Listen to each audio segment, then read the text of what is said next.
നമസ്കാരം കൂട്ടുകാരെ, SP job സ്പോട്ടിലേക്ക് എല്ലാവർക്കും സ്വാഗതം. റെയിൽവേ ജോലി ആഗ്രഹിക്കുന്നവർക്ക് വളരെ പ്രധാനപ്പെട്ട ഒരു അവസരമാണ് എത്തിയിരിക്കുന്നത്. Railway recruitment board technician recruitment 2026-27 notification പ്രസിദ്ധീകരിച്ചിരിക്കുകയാണ്. ഇന്ത്യയിലെ വിവിധ റെയിൽവേ സോണുകളിലായി 6557 ടെക്നീഷ്യൻ ഒഴിവുകളിലേക്കാണ് ഇപ്പോൾ അപേക്ഷ ക്ഷണിച്ചിരിക്കുന്നത്. ഡീറ്റെയിൽസ് നോക്കാം. ടെക്നീഷ്യൻ ഗ്രേഡ് 1, ടെക്നീഷ്യൻ ഗ്രേഡ് 3 എന്നിങ്ങനെ നിരവധി തസ്തികകളിലേക്കാണ് അപേക്ഷ വിളിച്ചിട്ടുള്ളത്. ടോട്ടൽ നോക്കുമ്പോൾ 6557 വേക്കൻസിയാണ് ഉള്ളത്. ഇതിൽ ടെക്നീഷ്യൻ ഗ്രേഡ് 1 പേ ലെവൽ 5 ആണ്. ഇനീഷ്യൽ പേ 29,200 രൂപയാണ് വരുന്നത്. ഏജ് ലിമിറ്റ് 18 മുതൽ 33 വയസ്സ് വരെയാണ്. വേക്കൻസി 323. ടെക്നീഷ്യൻ ഗ്രേഡ് 3 പേ ലെവൽ 2 ആണ്. ഇനീഷ്യൽ പേ 19,900 ആണ്. ഏജ് ലിമിറ്റ് പറയുന്നത് 18 മുതൽ 30 വയസ്സ് വരെയാണ്. വേക്കൻസി 6,234 ആണ്. രണ്ടും കൂടെ ടോട്ടലാണ് 6,557 പറയുന്നത്. ഇനി നമുക്ക് ഇതിൻ്റെ ക്വാളിഫിക്കേഷൻസ് ഒക്കെ നോക്കാം. ടെക്നീഷ്യൻ ഗ്രേഡ് 1 ലെവൽ 5 BSc ആണ് വേണ്ടത്. Physics, electronics, computer science, information technology, instrumentation ഇവയിൽ ഏതെങ്കിലും ഒന്നിൽ BSc ഉണ്ടായിരുന്നാൽ മതി. അല്ലെങ്കിൽ BSc in A combination of any sub stream, അതായത് സബ് സ്ട്രീമായി മെയിൻ സ്ട്രീമിൻ്റെ കോമ്പിനേഷനായിട്ട് ഈ സബ്ജക്റ്റുകൾ ഏതെങ്കിലും പഠിച്ചിട്ടുണ്ടെങ്കിൽ അപ്ലൈ ചെയ്യാൻ സാധിക്കും. അല്ലെങ്കിൽ 3 ഇയർ എഞ്ചിനീയറിംഗ് ഡിപ്ലോമ പഠിച്ചവർക്കും അപ്ലൈ ചെയ്യാവുന്നതാണ്. അല്ലെങ്കിൽ എഞ്ചിനീയറിംഗ് ഡിഗ്രി BTech പഠിച്ചവർക്കും അപ്ലൈ ചെയ്യാം. അടുത്തത് ടെക്നീഷ്യൻ ഗ്രേഡ് 3 ആണ്. ഇതിൽ തന്നെ 24ഓളം പോസ്റ്റുകളുണ്ട്. ആദ്യത്തേത് ട്രാക്ക് മെഷീൻ ആണ് പറഞ്ഞിട്ടുള്ളത്. ട്രാക്ക് മെഷീൻ്റെ ക്വാളിഫിക്കേഷൻ പറയുന്നത് SSLC ഉണ്ടാവണം, കൂടെ IT ഉണ്ടാവണം. NCVT, SCVT ഏതായാലും അപ്ലൈ ചെയ്യാൻ പറ്റും. ഇതിൽ ഏതൊക്കെ ട്രേഡാണെന്ന് കൊടുത്തിട്ടുണ്ട്. Fitter, electrician, electronics mechanic, instrument mechanic, mechanic mechatronics, mechanic diesel, mechanic motor vehicle, welder, machinist ഈ ട്രേഡുകളിൽ IT ഉണ്ടാവണം. അല്ലെങ്കിൽ SLCയുടെ കൂടെ മുകളിൽ പറഞ്ഞ ട്രേഡുകളിൽ ഏതെങ്കിലും ഒന്നിൽ അപ്രൻറ്റീഷിപ്പ് കംപ്ലീറ്റ് ചെയ്തിട്ടുണ്ടാവണം. അങ്ങനെയുള്ളവർക്ക് അപ്ലൈ ചെയ്യാൻ സാധിക്കുന്നതാണ്. ബാക്കി വരുന്ന പോസ്റ്റുകളെല്ലാം ഇങ്ങനെയാണ്. ഓൾമോസ്റ്റ് ട്രേഡുകളും അതിൽ പറയുന്നുണ്ട്. ഒഫീഷ്യൽ നോട്ടിഫിക്കേഷൻ നോക്കിയാൽ മനസ്സിലാക്കാൻ പറ്റും. കുറേ ഇമ്പോർട്ടൻറ്റ് ഡേറ്റ്സുകൾ നമുക്കിതിനകത്ത് നോക്കാനുണ്ട്. വളരെ പ്രധാനപ്പെട്ടതാണ്. ഓൺലൈൻ ആപ്ലിക്കേഷൻ സ്റ്റാർട്ട് ചെയ്തത് 30/6/2026 ആണ്. ഓൺലൈൻ ആപ്ലിക്കേഷൻ ക്ലോസ് ചെയ്യുന്നത്, അതായത് അവസാന ഡേറ്റ് 29/7/2026 ആണ്. ആപ്ലിക്കേഷൻ ഫീ പേയ്മെൻറ്റിൻ്റെ ലാസ്റ്റ് ഡേറ്റ് പറഞ്ഞിട്ടുള്ളത് 31/7/2026 ആണ്. അതായത് ആപ്ലിക്കേഷൻ സബ്മിറ്റ് ചെയ്തതിന് ശേഷം പേയ്മെൻറ്റ് ചെയ്യാൻ സാധിക്കാത്തവർക്ക് 31-ാം തീയതി വരെ പേയ്മെൻറ്റ് ചെയ്യാൻ സാധിക്കുന്നതാണ്.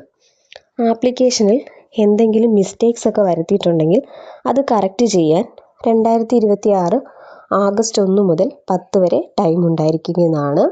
എന്നാൽ അക്കൗണ്ട് ക്രിയേഷൻ ടൈമിൽ കൊടുത്ത ഡീറ്റെയിൽസുകളൊന്നും തന്നെ തിരുത്താൻ സാധിക്കുന്നതല്ല. പ്രത്യേകം ശ്രദ്ധിക്കുക. അതേപോലെ ഓൾറെഡി ചൂസ് ചെയ്തിട്ടുള്ള RRBകളൊന്നും ചേഞ്ച് ചെയ്യാനും സാധിക്കുന്നതല്ല. മിസ്റ്റേക്കുകൾ തിരുത്തുന്നതിന് 250 രൂപയാണ് പേയ്മെൻറ്റ് ഉണ്ടായിരിക്കുന്നത്. ഒഫീഷ്യൽ വെബ്സൈറ്റ് വഴിയാണ് ആപ്ലിക്കേഷൻസ് ഒക്കെ സബ്മിറ്റ് ചെയ്യുന്നത്. ഫൈനൽ റിസൾട്ട് വെയിറ്റ് ചെയ്തിരിക്കുന്ന കാൻഡിഡേറ്റ്സിന് അപേക്ഷ സബ്മിറ്റ് ചെയ്യാൻ സാധിക്കുന്നതല്ല. ഇവിടെ 2 പേ സ്കെയിലാണല്ലോ കൊടുത്തിട്ടുണ്ടാവുന്നത്. ഓരോ പേ സ്കെയിലും സെപ്പറേറ്റ് ആപ്ലിക്കേഷനാണ് സബ്മിറ്റ് ചെയ്യേണ്ടത്. അതൊക്കെ പ്രത്യേകം നമ്മൾ ശ്രദ്ധിച്ചിട്ടുണ്ടാവണം. ആപ്ലിക്കേഷൻ സബ്മിറ്റ് ചെയ്യുന്നതിനായി ഒരു മൊബൈൽ നമ്പരും വാലിഡ് ഇമെയിൽ IDയും ഉണ്ടായിരിക്കണം. അതും പ്രത്യേകം ശ്രദ്ധിച്ചിരിക്കണം. പിന്നീടുള്ള അപ്ഡേഷൻസ് ഒക്കെ നമ്മുടെ പ്രൊഫൈലിലായിരിക്കും വരുന്നത്. ആപ്ലിക്കേഷൻ സബ്മിറ്റ് ചെയ്യുമ്പോൾ ലൈവ് ഇമേജ് ആണ് അപ്ലോഡ് ചെയ്യേണ്ടത്. ഓൾറെഡി എടുത്തു വെച്ചിട്ടുള്ള ഫോട്ടോസൊന്നും അപ്ലോഡ് ചെയ്യാൻ സാധിക്കുന്നതല്ല.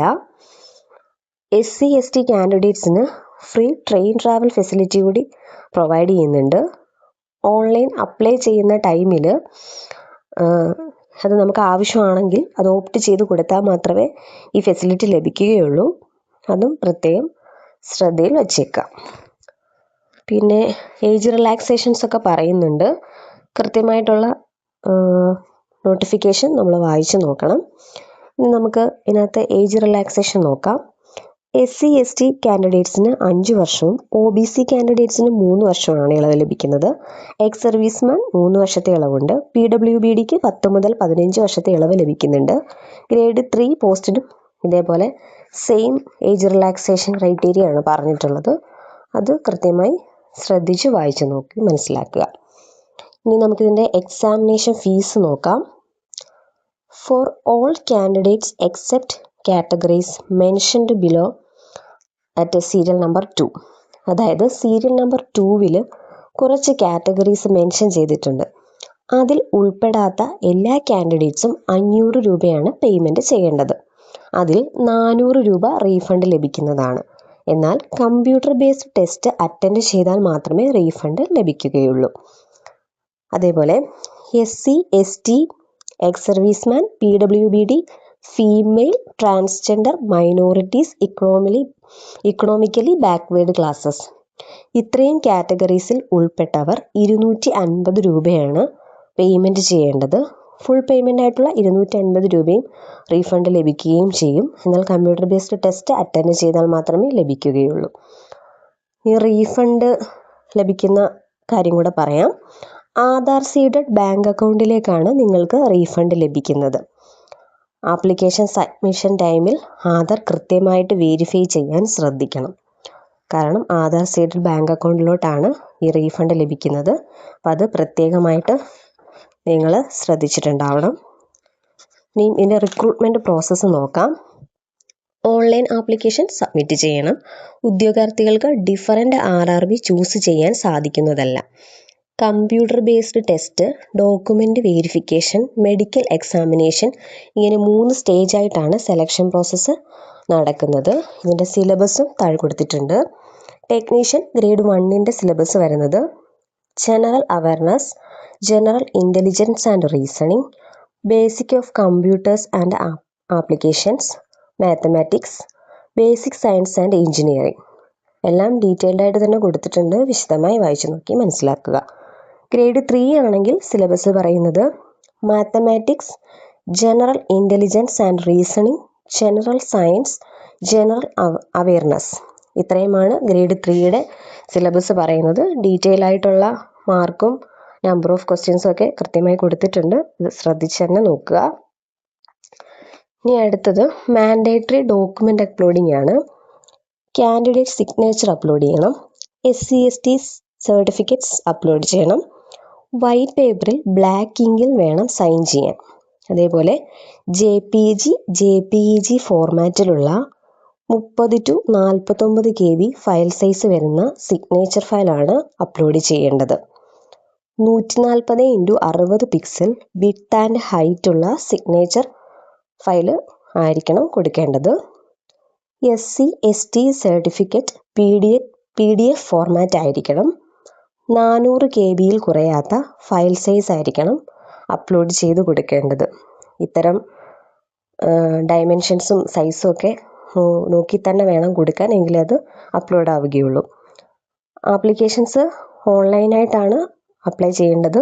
ഓരോ RRBക്കും പ്രത്യേക സൈറ്റുകളുണ്ട്. തിരുവനന്തപുരം RRB ആണ് നിങ്ങൾ ചൂസ് ചെയ്യുന്നതെങ്കിൽ പ്രത്യേകം ശ്രദ്ധിക്കുക. www.rrbtiruvananthapuram.gov. എന്ന സൈറ്റിലൂടെയാണ് അപ്ലൈ ചെയ്യേണ്ടത്.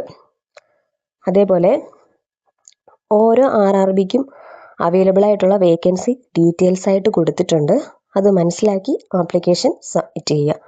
ലാസ്റ്റ് ഡേറ്റിന് മുൻപ് യോഗ്യതയുള്ളവർ അപേക്ഷ സമർപ്പിക്കുക. ഈ വീഡിയോ യൂസ്ഫുൾ ആണെങ്കിൽ ലൈക്ക് ചെയ്യാനും ചാനൽ സബ്സ്ക്രൈബ് ചെയ്യാനും ജോലി അന്വേഷിക്കുന്ന നിങ്ങളുടെ സുഹൃത്തുക്കൾക്ക് ഷെയർ ചെയ്യാനും മറക്കരുത്. നന്ദി.